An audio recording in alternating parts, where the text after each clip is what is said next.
everyone. I'm Rob Thomas with Club and Resort Business, and welcome to another episode of Club and Resort Talks. Today's episode is sponsored by Fiberbuilt Umbrella and Cushions.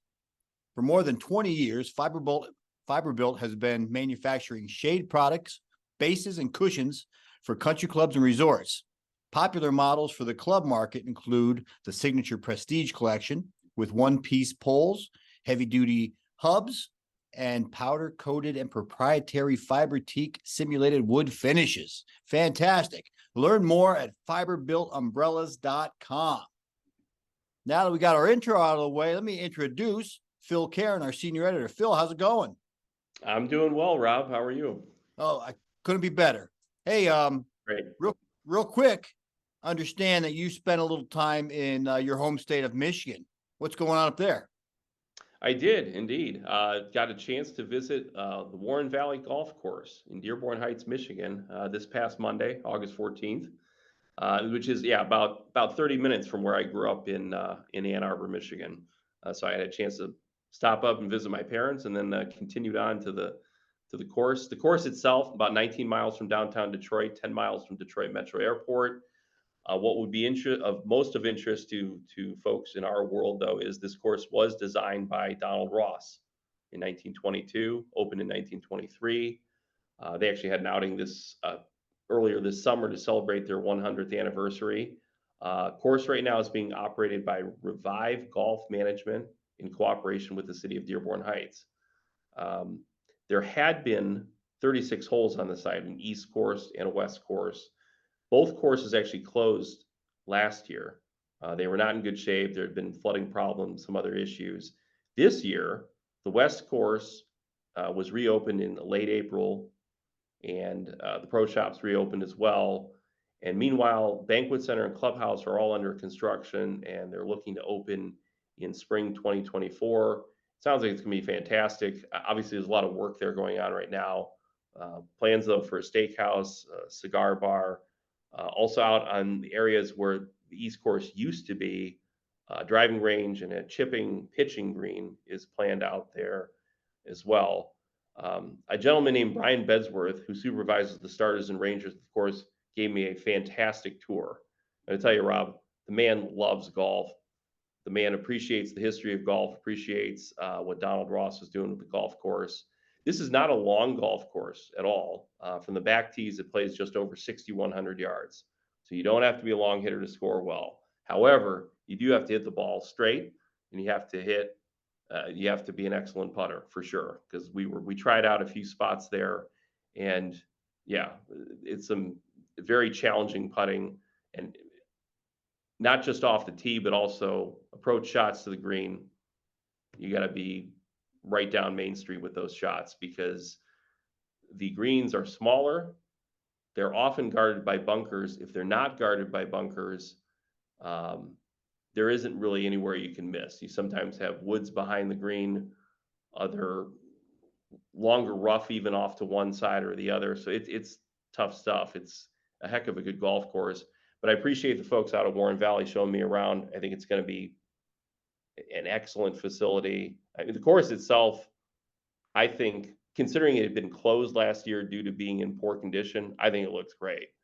It really does. If you judge it that way, I know the people who are running it obviously still wanted to do much, much more to get it up to par, if you will.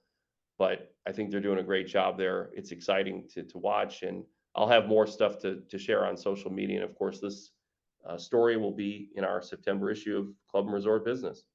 Wow. Hey, that sounds fantastic. Donald Ross is known for his small and very tricky greens. Legend in the field, obviously. While we're talking about designers, I want to say rest in peace to Ron Kirby, an ASGCA fellow who passed away today, as a matter of fact, August 17th, as we're recording this, 90 years old. Wonderful, wonderful man. His last work was done at Apes Hill, Barbados, where he did the golf course and practice facility, I believe like a Himalaya-style putting course as well. Worked right up until he was overseas right now, working when he passed, unfortunately. So, God rest his soul. And, on to greener pastures. He's in a better place.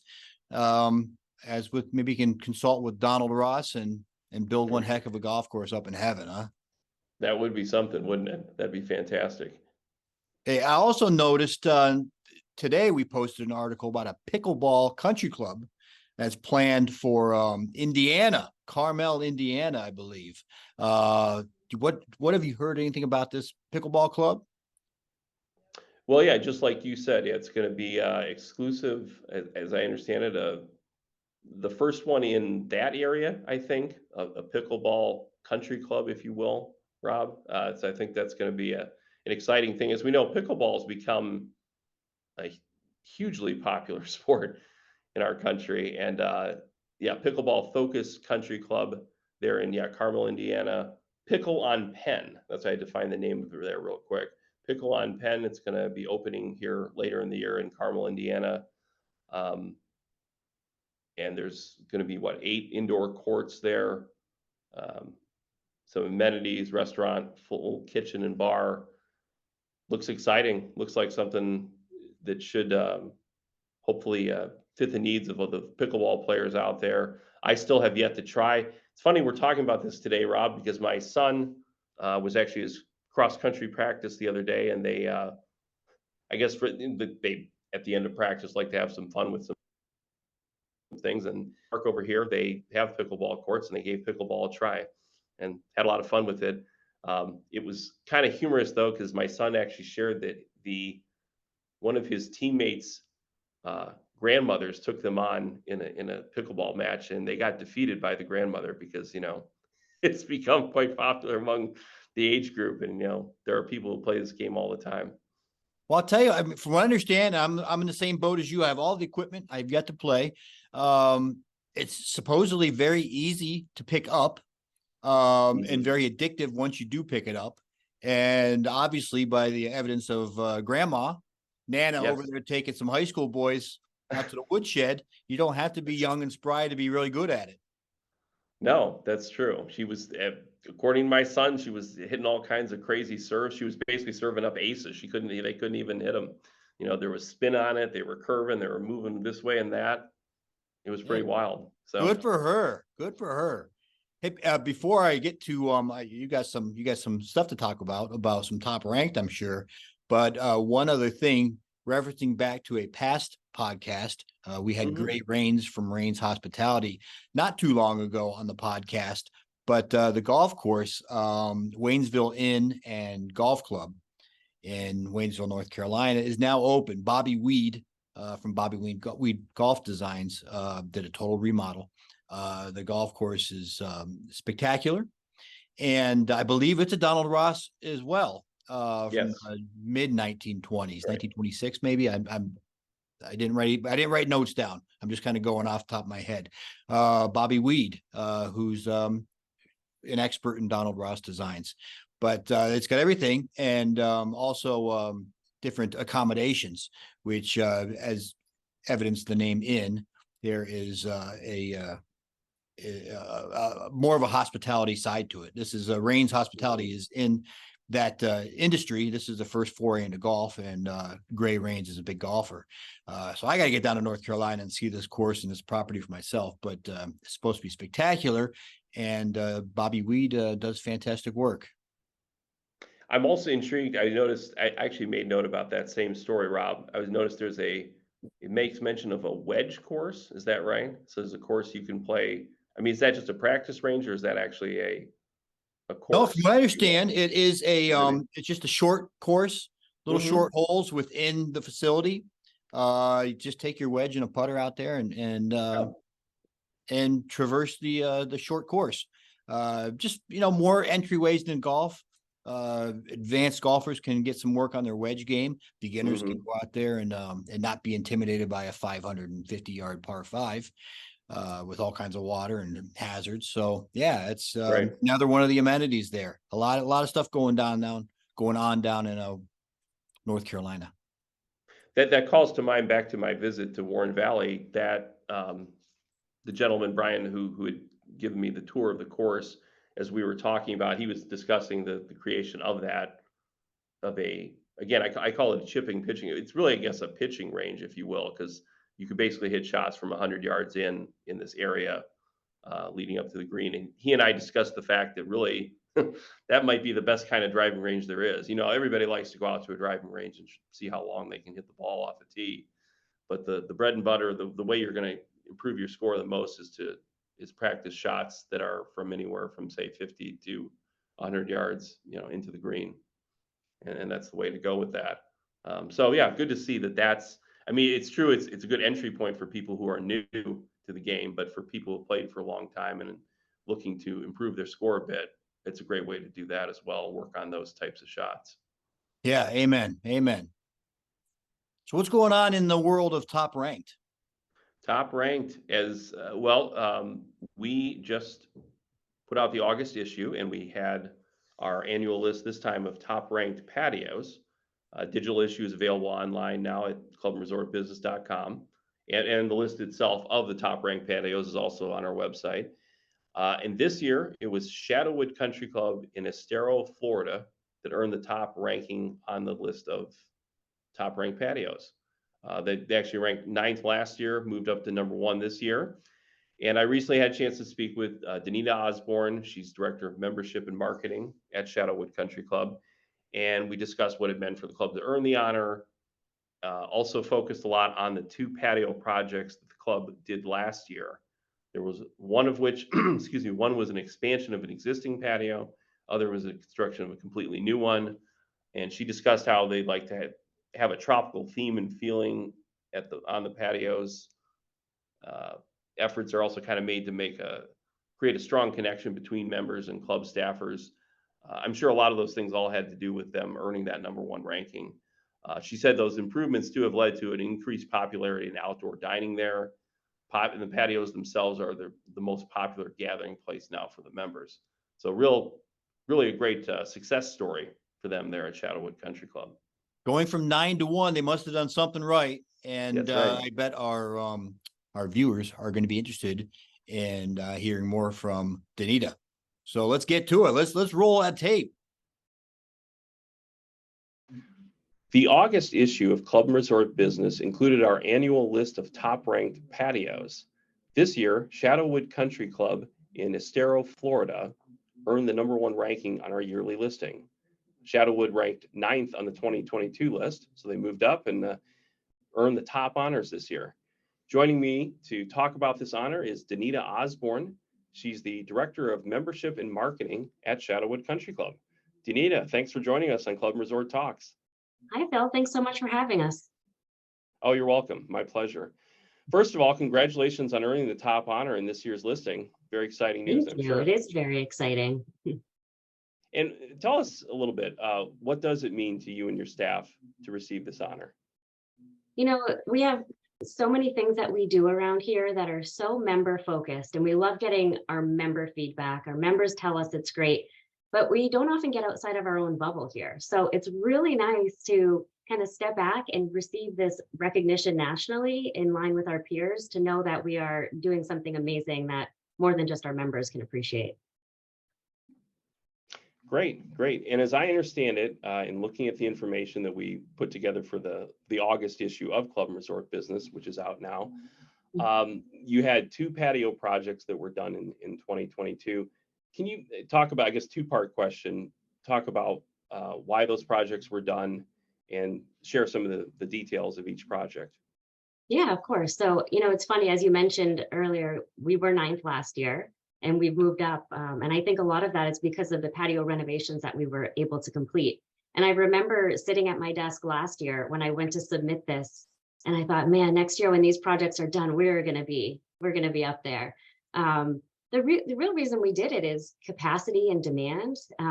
We find that every time we build something new, more and more members want to come out and enjoy it, which is amazing. But then with such a large membership base, it's hard to accommodate all of the people who want to dine outside or sit at the bar or meet their friends for a cocktail. So the biggest reason we did it was capacity. So we expanded our existing Sunset Terrace by about 2,000 square feet. And all of that expansion was undercover, and it was like comfortable seated lounge where people could instead of dining, just kind of sit and gather after their round of golf, sit with their golf groups. Maybe 2 golf groups could meet together. And then we also expanded the outdoor bar in that area, which more than doubled the seating capacity. We added in a bunch of new TVs out there. And then to kind of top it all off, we added this viewing area that looks out over the 18th hole of our South course. So when we do different tournaments, especially things like our men's invitational with the shootout, the members can sit up there comfortably, be served their cocktails, and watch the golf, or in some cases, the bocce action that's happening from there. And then at the same time, we added a second patio on the other side of our building. And that is adjacent to our brand new golf shop, as well as our men's and ladies locker rooms. And that area was really designed to be completely separate for people who wanted to maybe come in right after golf and grab a quick drink.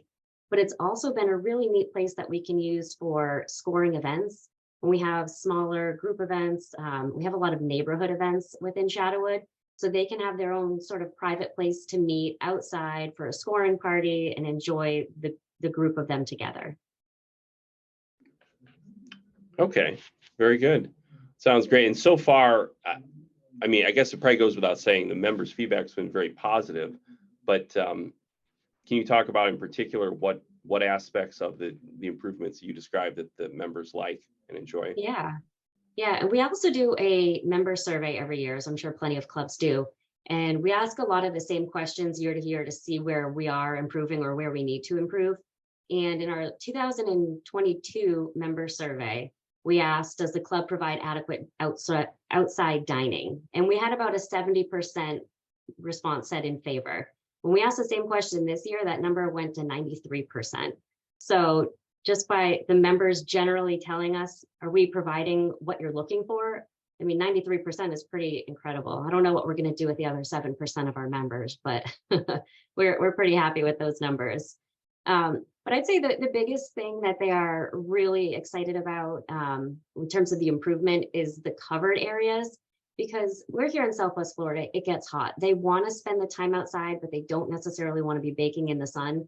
So to have so much covered area, especially coming in after, spending 4 hours on the golf course, they don't necessarily want to be out in the sun, but they want to enjoy the fresh air. So I think that's been probably the most well-received part of the improvements that we've done.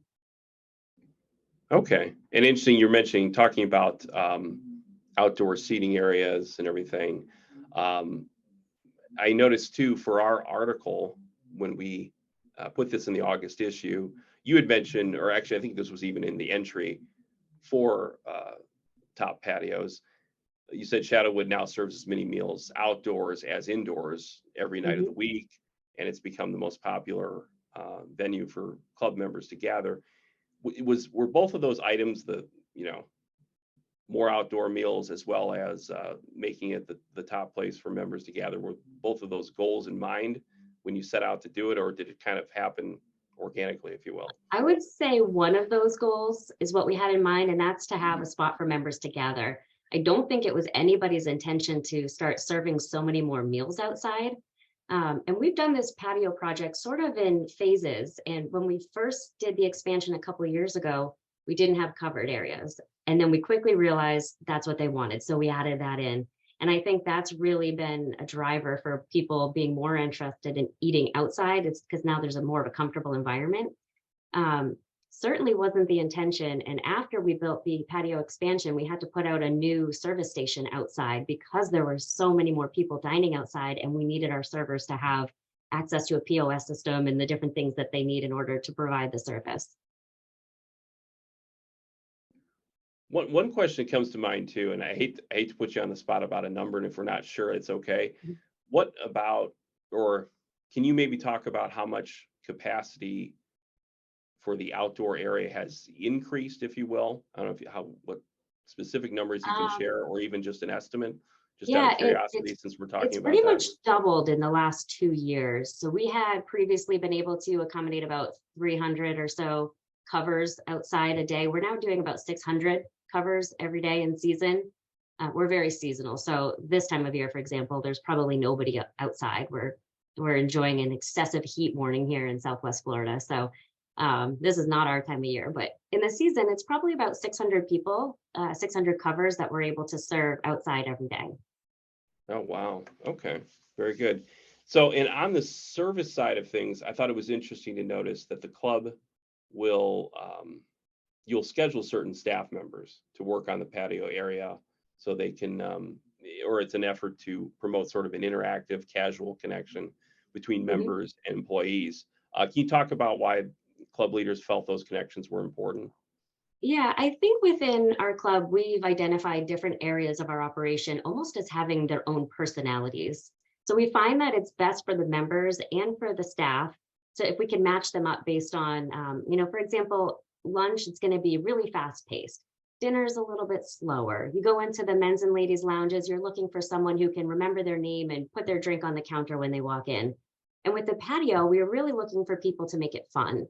This is the most casual spot in the club. It's ideally for people to be able to drop in anytime. It's really relaxed. So we want to make sure that we have service staff out there, our cocktail servers and our bartenders that can provide that kind of fun atmosphere for the members and their guests. How have the members felt about that too, about being able to kind of see a similar grouping of staff members from day to day? They love it. Mhm. With being a big club here, we have probably 200 to 300 staff members in season. So for members to be able to come in and see someone who they recognize that also recognizes them back is really important. Oh, absolutely, absolutely. And on the presentation side, as I understand it, your assistant general manager, Andy Scribner, he talked about how the patio spots have been designed to kind of give a tropical feel. Can you Yes. talk about why that strategy was employed? Yeah, of course. So we're here in Southwest Florida, and exactly zero of our members are from Southwest Florida. They're all coming from somewhere cold. We have tons of members from the Midwest, the Northeast, a lot of Canadians, and they're coming here in the winter to escape their weather, and they want to feel like they're in paradise. So for us to be able to create this outdoor environment that has a tropical feel with the waterfall features and the swaying palm trees, so they can feel that they have left wherever they came from and now they're in their own little slice of heaven here.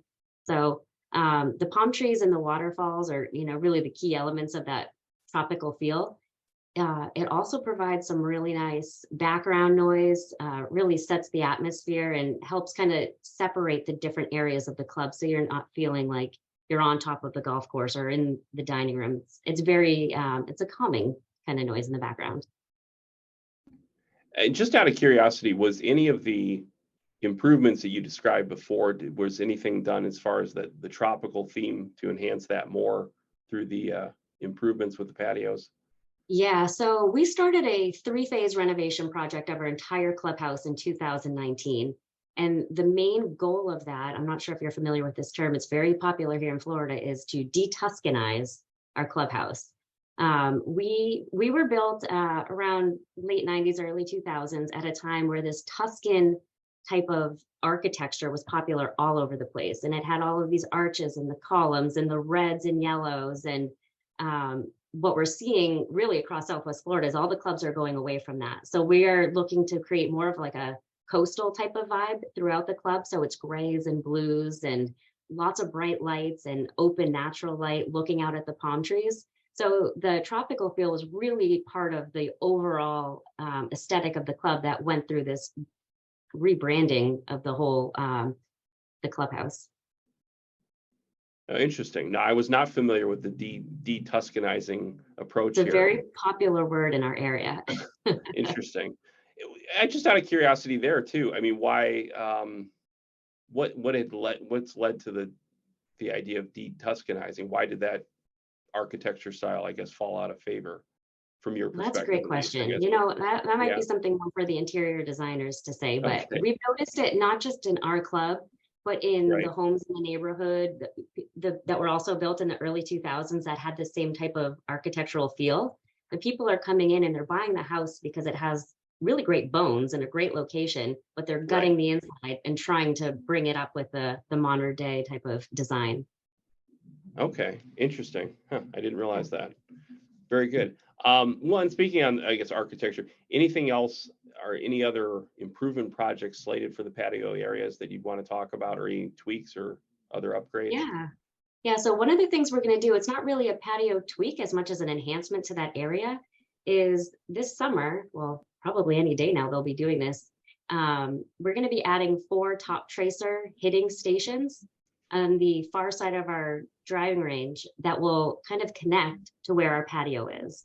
Oh, So, neat. I was listening to one of your more recent podcasts about this concept of golfertainment and how everyone's looking to do these kind of non-traditional golfing approaches. So it's something we're really excited to bring in.